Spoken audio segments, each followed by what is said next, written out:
ഒരു ചോദ്യം ചോദിക്കട്ടെ. ഭയത്തിൽ നിന്നും അല്ലെങ്കിൽ മരണത്തിൽ നിന്ന് തന്നെ ഒരു മുഖം മൂടി വെച്ച് നമുക്ക് ഒളിച്ചോടാൻ പറ്റുമോ?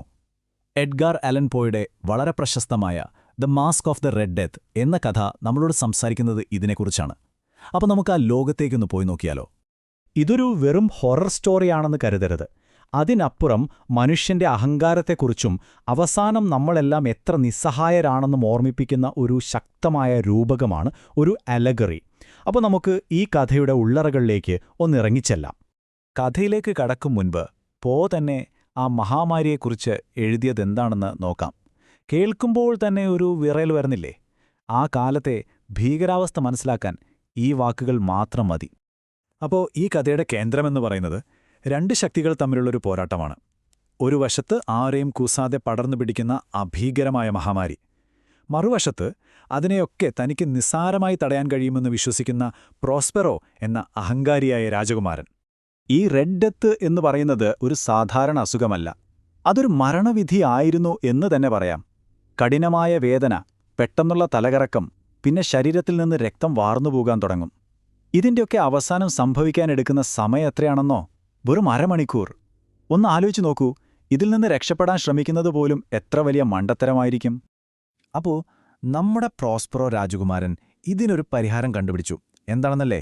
തനിക്ക് ഏറ്റവും പ്രിയപ്പെട്ട 1000 സുഹൃത്തുക്കളെയും കൂട്ടി ഒരു വലിയ കോട്ടയ്ക്കുള്ളിൽ കയറി വാതിലടയ്ക്കുക. വെറുതെ അടയ്ക്കുകയല്ല, ഗേറ്റുകൾ ഉരുക്കി സീല് ചെയ്തു. പുറത്തുള്ള ലോകവുമായി ഒരു ബന്ധവുമില്ല.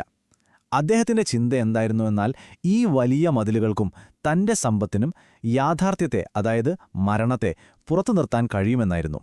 ഇവിടെയാണ് ആ വ്യത്യാസം നമ്മൾ കാണുന്നത്. ഒരു വശത്ത് ആ കോട്ടയുടെ പുറത്ത് ചുവന്ന മരണം ആളുകളെ കൊന്നൊടുക്കുന്നു. പക്ഷേ കോട്ടയുടെ അകത്തോ? അവിടെ സംഗീതവും നൃത്തവും വീഞ്ഞും ആഘോഷങ്ങളുമായിരുന്നു. പുറത്തെ ലോകം അവർ മറന്നു, അല്ലെങ്കിൽ മറന്നുവെന്ന് സ്വയം വിശ്വസിപ്പിച്ചു. ശരി, ഇനി നമുക്ക് ആ കോട്ടയുടെ ഉള്ളിലേക്കൊന്ന് കയറി നോക്കാം. കാരണം ഈ കഥയുടെ യഥാർത്ഥ അർത്ഥം ഒളിഞ്ഞിരിക്കുന്നത് അവിടുത്തെ വിചിത്രമായ ചില കാര്യങ്ങളിലാണ്, പ്രത്യേകിച്ച് അവിടുത്തെ മുറികളുടെ ഘടനയിൽ. അകത്ത് ഒരു സ്യൂട്ടിൽ 7 മുറികളുണ്ട്. ഇതിനൊരു പ്രത്യേകതയുണ്ട്. കിഴക്ക് നിന്ന് പടിഞ്ഞാറോട്ടാണിത് പോകുന്നത്. സൂര്യൻ ഉദിച്ച് അസ്തമിക്കുന്നത് പോലെ തന്നെ. ഓരോ മുറിക്കും ഓരോ നിറമാണ്. ഇത് വെറുതെ ഒരു ഡിസൈനല്ല, ഇത് മനുഷ്യന്റെ ജീവിതയാത്രയാണ് കാണിക്കുന്നത്. നീല നിറത്തിൽ, അതായത് ജനനത്തിൽ തുടങ്ങി അവസാനം കറുപ്പിൽ, അതായത് മരണത്തിൽ അവസാനിക്കുന്നൊരു യാത്ര. പക്ഷേ ആ 7ാമത്തെ മുറി, അത് ശരിക്കും ഭയപ്പെടുത്തുന്ന ഒന്നായിരുന്നു. പൂർണ്ണമായും കറുത്ത വെൽവെറ്റുകൊണ്ട് പൊതിഞ്ഞൊരു മുറി. അതിലെ ജനാലകൾക്ക് കടും ചുവപ്പ് നിറമായിരുന്നു, രക്തത്തിന്റെ നിറം. അതുകൊണ്ടുതന്നെ അവിടെ ആഘോഷിക്കാൻ പോയവരാരും ആ മുറിയിലേക്ക് കടക്കാൻ ധൈര്യപ്പെട്ടില്ല. ഇവിടെയാണ് നമ്മൾ ആലഗറി അല്ലെങ്കിൽ രൂപകകഥ എന്ന ആശയം മനസ്സിലാക്കേണ്ടത്. അതായത് ഈ കഥയിൽ കാണുന്ന ഓരോ കാര്യത്തിനും ഒരു മറഞ്ഞിരിക്കുന്ന അർത്ഥമുണ്ട്.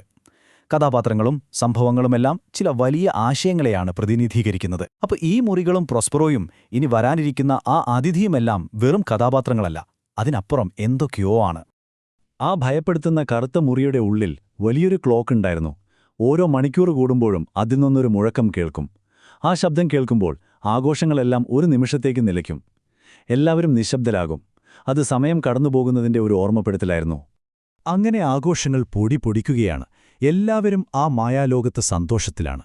പക്ഷേ അവർ ഉരുക്കിയടച്ച വാതിലുകൾക്ക് പുറത്തു നിർത്തിയ ആ യാഥാർത്ഥ്യം ഇപ്പോൾ അകത്തേക്ക് കടന്നുവരാൻ ഒരുങ്ങുകയായിരുന്നു. അങ്ങനെ ആ വലിയ ക്ലോക്ക് 12 തവണ മുഴങ്ങി. അർദ്ധരാത്രി. ആ നിമിഷം സംഗീതവും ചിരിയുമെല്ലാം നിലച്ചു. അപ്പോഴാണ് എല്ലാവരും ആ രൂപത്തെ ശ്രദ്ധിച്ചത്. അതുവരെ ആൾക്കൂട്ടത്തിലില്ലാതിരുന്ന ക്ഷണിക്കാത്തൊരതിഥി. ആ വന്ന ആളുടെ രൂപം കണ്ട് എല്ലാവരും ഭയന്നുപോയി. ശരീരം മുഴുവൻ ശവക്കച്ച പോലെ ഒരു തുണി കൊണ്ട് മൂടിയിരിക്കുന്നു. മുഖത്താണെങ്കിൽ ഒരു മൃതദേഹത്തിൻ്റേതുപോലെയുള്ള ഒരു മുഖമൂടി. വസ്ത്രങ്ങളിലാണെങ്കിൽ രക്തം പുരണ്ടിയിരിക്കുന്നു. ഒറ്റനോട്ടത്തിൽ പറഞ്ഞാൽ അത് ചുവന്ന മരണം തന്നെയായിരുന്നു.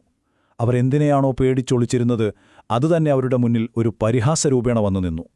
ഇത് കണ്ടതും പ്രോസ്പെറോ രാജകുമാരന് ദേഷ്യം സഹിക്കാൻ പറ്റിയില്ല. അദ്ദേഹം അലറി, ആരാണിത്? ദൈവനിന്ദപരമായി ഈ കോലം കെട്ടി നമ്മളെ അപമാനിക്കാൻ ആർക്കാണ് ധൈര്യം? ആ ചോദ്യത്തിൽ ദേഷ്യം മാത്രമല്ല ഉണ്ടായിരുന്നത്, ഒരുതരം അവിശ്വസനീയത കൂടിയായിരുന്നു. പക്ഷേ രാജകുമാരൻ എത്ര അലറിയിട്ടും ആരും അനങ്ങിയില്ല. എല്ലാവരെയും ഭയം കീഴ്പ്പെടുത്തിക്കളഞ്ഞു.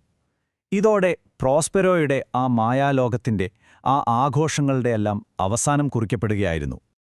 ആ ഭീകരരൂപം ഓരോ മുറികളിലൂടെയും നടന്നു നീങ്ങാൻ തുടങ്ങി. ജീവിതത്തിന്റെ ഘട്ടങ്ങൾ പോലെ. നീലമുറിയിൽ നിന്ന് തുടങ്ങി ഓരോന്നായി കടന്നുപോയി. ഇത് കണ്ട പ്രോസ്പറോ കയ്യിലൊരു കഠാരയുമെടുത്ത് ദേഷ്യത്തോടെ ആ രൂപത്തിന് പിന്നാലെ പാഞ്ഞു, അവസാനത്തെ ആ കറുത്ത മുറിയിലേക്ക്. ആ കറുത്ത മുറിയുടെ ഉള്ളിലെത്തിയപ്പോൾ ആ രൂപം പെട്ടെന്ന് നിന്നു. എന്നിട്ട് പ്രോസ്പെറോയ്ക്ക് നേരെ തിരിഞ്ഞു. പിന്നെ കേട്ടത് ഒരു വലിയ നിലവിളിയാണ്.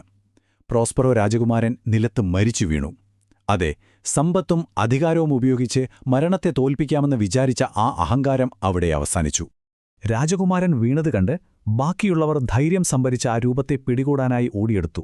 പക്ഷേ അവർ ആ മുഖമൂടിയും ശവക്കച്ചിയും പിടിച്ചുമാറ്റിയപ്പോൾ കണ്ടത് ശൂന്യതയായിരുന്നു. അതിനുള്ളിൽ ആരുമുണ്ടായിരുന്നില്ല.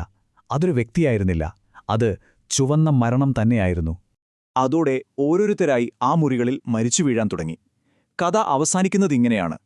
അന്ധകാരവും ജീർണതയും ചുവന്ന മരണവും സർവത്തിന്റെയും മേൽ പരിധിയില്ലാത്ത ആധിപത്യം സ്ഥാപിച്ചു. എത്ര വലിയ കോട്ടമതിലുകളുണ്ടായിട്ടും ആർക്കും മരണത്തിൽ നിന്ന് രക്ഷപ്പെടാനായില്ല. എഡ്ഗാർ ആലൻ പോ ഈ കഥ എഴുതിയിട്ട് ഒരുപാട് വർഷങ്ങളായി. എന്നാലും അദ്ദേഹം ചോദിക്കുന്ന ആ ചോദ്യത്തിന് ഇന്നും പ്രസക്തിയുണ്ടല്ലേ? ശരിക്കും നമ്മുടെ സമ്പത്തിനോ അധികാരത്തിനോ നമ്മളെ എല്ലാവരെയും കാത്തിരിക്കുന്ന ആ ഒരേയൊരു സത്യത്തിൽ നിന്ന്, മരണത്തിൽ നിന്ന് ഒരു രക്ഷ നൽകാൻ സാധിക്കുമോ? ഈ ഒരു ചോദ്യം നിങ്ങൾക്കായി വിട്ടുകൊണ്ട് ഈ വിവരണം ഇവിടെ നിർത്തുന്നു.